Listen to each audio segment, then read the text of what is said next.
લોકસભાની ચૂંટણીના પગલે આજે ભાજપ પ્રદેશ કાર્યાલય કમલમમાં યોજાશે ફરી વેલકમ પાર્ટી। પ્રદેશ ભાજપ અધ્યક્ષ સી.આર. પાટીલની હાજરીમાં ભરતી મેળો યોજાશે। ઉત્તર અને મધ્ય ગુજરાતના સ્થાનિક નેતાઓ કેસરીઓ કરશે। સાથે જ કોંગ્રેસ આપના ચૂંટણી લડ્યા હોય તેવા કેટલાક નેતાઓ પણ ભાજપમાં જોડાશે।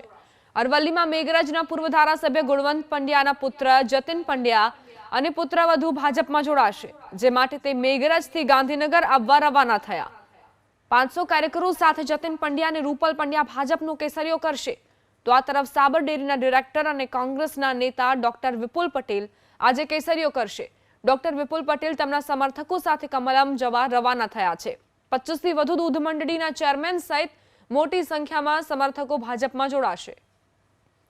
તો લોકસભા ચૂંટણી પહેલા જે વેલકમ પાર્ટી યોજાઈ છે તેમાં અમરેલી કોંગ્રેસને મોટો ઝટકો લાગવાનો છે, કારણ કે અમરેલી કોંગ્રેસના પૂર્વ ધારાસભ્યના પુત્ર અને પુત્રવધુ ભાજપમાં જોડાવાના છે। પણ 500 કાર્યકર્તા સાથે જતીન પંડ્યા અને રૂપલ પંડ્યા ભાજપનો કેસરીયો ખેસ ધારણ કરશે।